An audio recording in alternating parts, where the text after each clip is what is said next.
Welcome to Clariot Noir. The following recordings are based on real events in Bridal Veil Lake. Stories come directly from the people who have experienced them. Listener discretion is advised.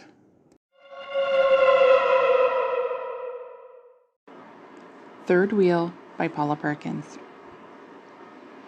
My ex-girlfriend has an identical twin. Let's call her Georgia, because that's an annoying name, and so it suits her really well.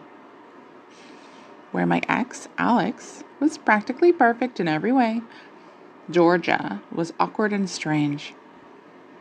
Georgia had no friends and no hope for a romantic partner. Georgia was built the same as her sister, who was a total hottie, but was completely unappealing because of her revolting teeth and disheveled look. She looked like she smelled bad. Alex, a caring sister, often pitied her twin and did as much as she could to help her, which is how Georgia ended up joining Alex and I on our camping trip to the gorge. It was the summer between high school graduation and first-year university for Alex and I. Georgia hadn't graduated high school. I was surprised and irritated when Georgia sidled into the backseat of my parents' car that morning as I honked the horn to pick up Alex. Alex smiled sweetly as she got into the passenger seat, an eyebrow raised that told me she'd make it up to me in a most pleasant way.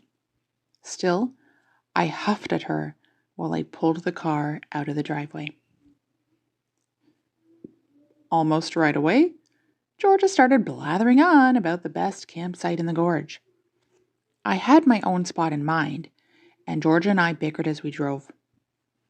It was Alex who offered a compromise, to take turns and try out both of the sites. God, I remember how annoying it was to always be competing with Georgia for the lead spot with Alex.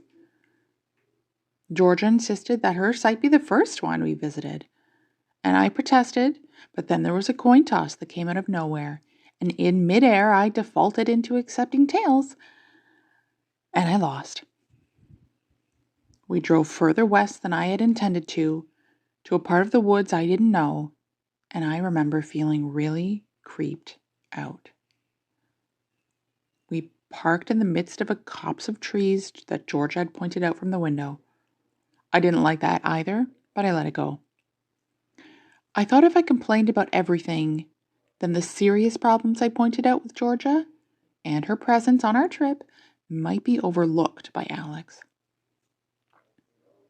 Georgia walked ahead on the path, reminding me a little bit of Gollum from Lord of the Rings, scurrying around excitedly, scraggly hair following in the wind, leading us down a route that only she knew and understood. I quickly became disoriented, and my inner compass went bust.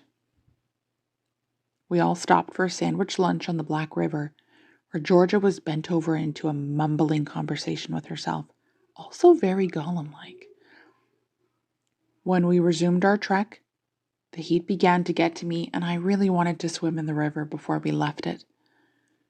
Georgia went from 0 to 100 furious right quick. "We can't stop again. We have to keep going." She was angry and yelling at me. Alex told me to go for my little dip and stepped in, taking Georgia aside. I got changed behind a tree, but I still felt really icky about being naked for a minute while Georgia was nearby. After my swim, when I emerged from the water in my bathing suit, Alex was there with a towel. Except it wasn't Alex. It was Georgia. She was grinning and making no secret of looking me up and down. "Creep," I said. "Where's Alex?" Georgia began to whistle and walked away backwards, still watching me with that creepy smile. Alex appeared a second later. She'd said she'd gone into the woods to pee. "Your sister is freaking me out," I told her, and we had a fight, brief and unresolved, before Georgia returned to encourage us to keep going down the path. I was annoyed that it was possible for me to have mistaken Georgia for Alex, as in my mind they were polar opposites on the hot or not scale. Keep away from me, I said to Georgia.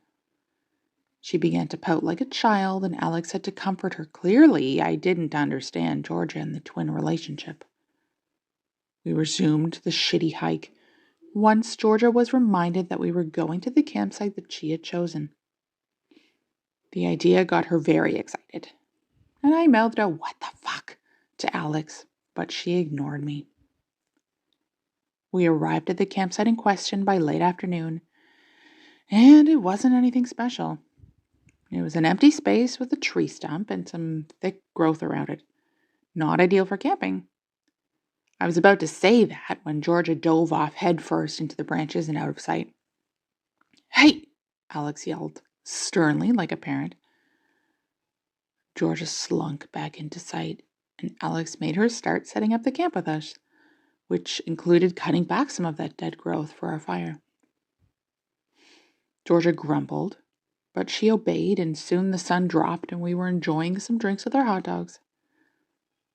I was beginning to relax, and I must have drifted off while the sisters were talking about video games or something. I woke up to dying embers in the fire in the middle of the night. Those cunts hadn't bothered to get me into my tent. I staggered to my feet, fully intending to give Alex hell when I found her, but I had to pee so badly that I went right for the bushes. And that's when I saw Georgia slinking away again in the direction she had tried to go before. Fuck that bitch, I thought. She looked really suspicious, so I thought that I'd find out what she was up to, and if it was bad enough, I could convince Alex to tell her gross sister to get lost and our camping trip could be saved. I followed Georgia, and I popped out of the brush pretty fast onto a narrow trail. I'd let Georgia get out of sight on purpose so I could use my flashlight without her seeing me. The trail led to an open chain-link fence. It looked like someone, maybe Georgia, had snipped the chain which was holding the two sides of the fence together. There was a small light up ahead, flashing in and out of sight, so I squished through the fence. I shut my flashlight off and walked in near darkness to a shack, which I found beside the river. Little bitch had brought us this close to the river, but made us camp so far away, I thought to myself. I snuck up to the doorless shack and saw her inside, crouched over something. It looked like maybe she was holding her flashlight in her mouth. I couldn't really tell. It was hard to see. I crept a little closer, mostly hidden. "You shouldn't eat those," a woman's voice said from inside.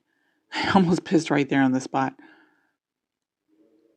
An old woman flickered a lighter to illuminate her face.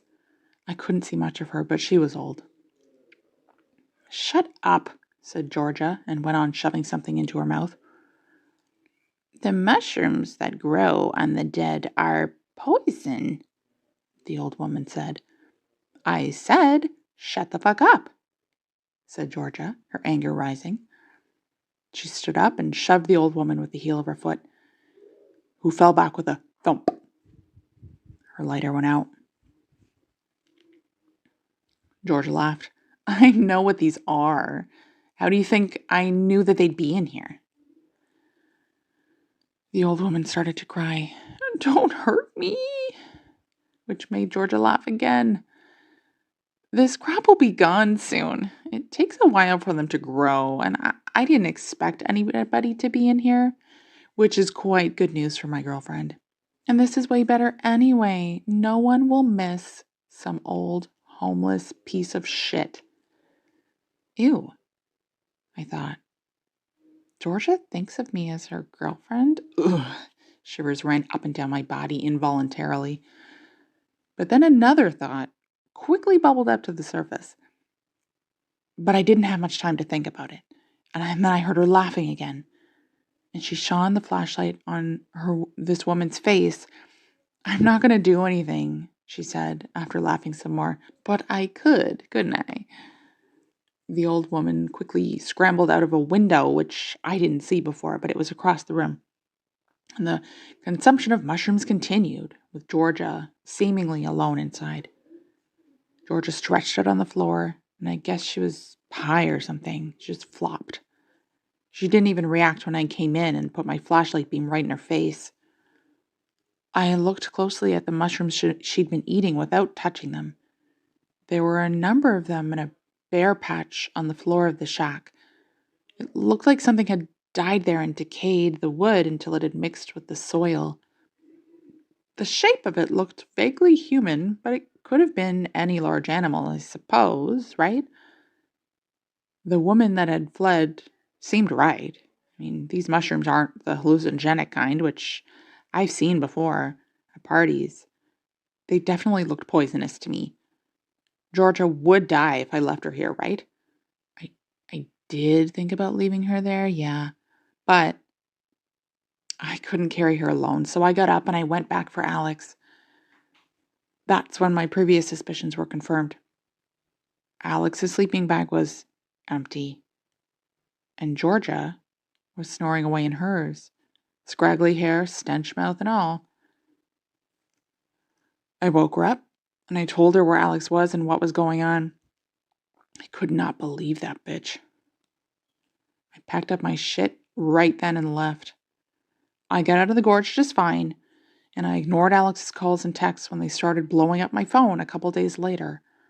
So I guess she didn't die after all those stupid decay mushrooms. She wouldn't answer my demands to know about what the mushrooms had been growing on, and I did actually go to the police about it eventually. They never got back to me, though, so I guess it must have been a dead animal, but still nasty. Alex also denied joking about killing me and that homeless lady she had seen, and said I'd heard it wrong. But that was enough for me. I told her not to talk to me ever again. It might have been awkward because we were headed to the same university in the fall. However, I didn't see her there, and I'm not sure what became of her or Georgia. Thinking of dating an identical twin? Nah, I do not recommend it.